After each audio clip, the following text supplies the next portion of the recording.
So this project is about graphing data for the flu and for COVID infections. And in this case, by the way, do not compare the two, and I will show you in a little while why not. All right, let's look at the flu data. So this is again in the OpenStax statistics book. And here they are, so flu diagnosed, flu deaths, and so on. Okay, and I don't want you to actually take the first few data. Start at 1987, the 16,000 here. And then go all the way through 2002. So, and the way I would advise you to graph these data is call it 87 for the independent variable for the x, and call it 16 for 16,000 for the other one. All right, trying to move this somewhere else so I can look at these data on putting them in here, so table. And this should be here, then x4 and y4. And as I said, 87, 88, 89, and so on. And then 2000, 2001, 2002, there you go. And then, as I said, the first one was 16,000, then 20,000, then 27,000, and so on. Don't have to be too accurate here. Let's see, I'm trying to show these here. There they are. Okay, and again, we could also make them circles here or make them bigger, that kind of thing. And actually, I advise you not to do a regression curve. The data that you will see are just not going to fit. All right. Respectively, the data that you're going to see, none of the regression curves are going to fit. And even the ones that I might introduce in the near future are not going to fit either. So I would actually recommend don't try a regression curve on these data. All right, let's go to COVID. So these are the data that I collected. So again, it's in my work document that's applied. And early on in the pandemic, so in February, March 2020, I gathered a number of data, statistics to see where this is going. And two of them are Italy and South Korea. Also looked at Germany and the United States. And I put these two columns here for Italy and South Korea. And you will see actually a difference of the infection rates once you plot them.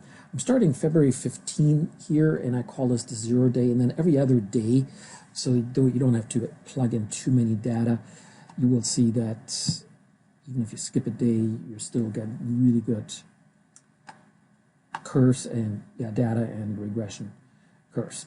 Okay, so this is going to be 0, 2, 4, 6, and so on, all the way to day 30. Again, it's very early in the pandemic, and then we're starting with 3, 3, 3, 21, and so on, and for South Korea, 28, 30, 58, and so on, and you can see this continues here on the other side.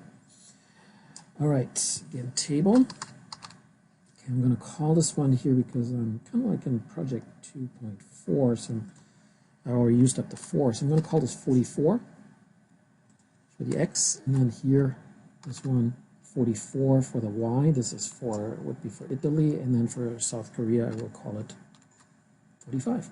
Did I say 44? That's what I meant here. And this is also what I meant, 45. There we go. All right, what color is that? I think I'm going to change this one here to green. There we go. All right. So here I said 0, 2, 4, all the way to 30. There we go. And then here, the first few data for Italy are 3, 3, 3. Now, I'm going to do this one here. Let's see, I'm going to try this again. There we go, there they are. So if I just stick here like I usually do with the first three data, well, we cannot really see anything here, what happens with Italy. So another couple of days later, 21, 157, 323, and then again, little plus sign here. I'm trying this here. little plus sign. There it is. There it is.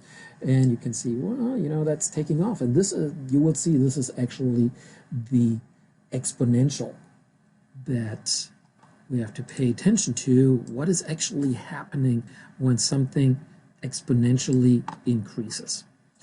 So the regression curve here is going to be then the y44 proportional to m times, oops, e to the power, parentheses, there's the parentheses, k times x44.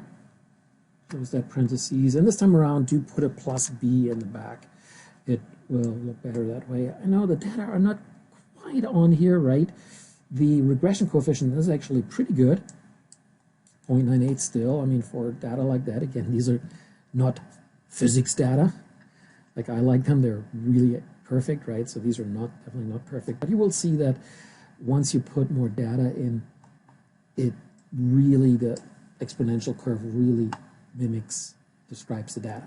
All right, I'm going to put South Korea in here, the first few data. So 28, 30, 58 actually, 210. Notice that when I copied these here, actually, I started rounding, you know, if it's one more or less, didn't really matter to me there. Oh, I should change the color here. This one here, I should actually, I'm clicking the wrong thing here. There we go. This one here, and make this one here bubbles, I guess, circles. There we go, 11. And then the other one, yeah, keep it green, might make it crosses, make them larger. There we go. So it's just, again, it's just for looks. Okay, South Korea actually also looks exponential, but you will see something interesting will happen. So if I put this one here just the way it is, and change this one here to a green color, and then right here, this would be here, 45. So what I did a moment ago was Control-C, Control-V. Of course, I could retype the whole thing. You will also see that originally, or initially, the South Korea data are also quite exponential, but then something interesting will happen, and you will see that you do actually need a different kind of regression curve. I believe it's one that I haven't introduced yet. It's called the logistic curve. All right, there's actually a little bit of a jump in here in my recording because I must have accidentally hit the pause button. So I think the last thing I said was that, well, it looks like an exponential, but you will see when you put more data in that it will become what is called a logistic curve. I believe it's one that I didn't show you yet. And here we go, I'm going to type it in. So y45 is proportional to, here is the numerator, I'm going to use an a, divide by 1 plus, and here we come up with our typical exponential, except I forgot the m times, there it is, m times e to the power, parentheses k times the independent variable, which is x44, and then I close the parentheses here. And so what we see here is this is a curve that starts exponential and then actually flattens out at some point. And you will see the more data you put in for South Korea, the more true that will actually be. And now you could say that, well, that kind of looks a little bit like the charging capacitor, but the difference is that the charging capacitor didn't have that exponential early on. This one does. All right. So yeah, that would be the curve for that one here. Earlier I said don't compare the flu data with the COVID data, and the reason is that the COVID data that I gave you here are day after day or 2 days after 2 days for infection rates, while the flu data that I gave you are the death rates here year after year. So that's why it's, you know, don't compare those data.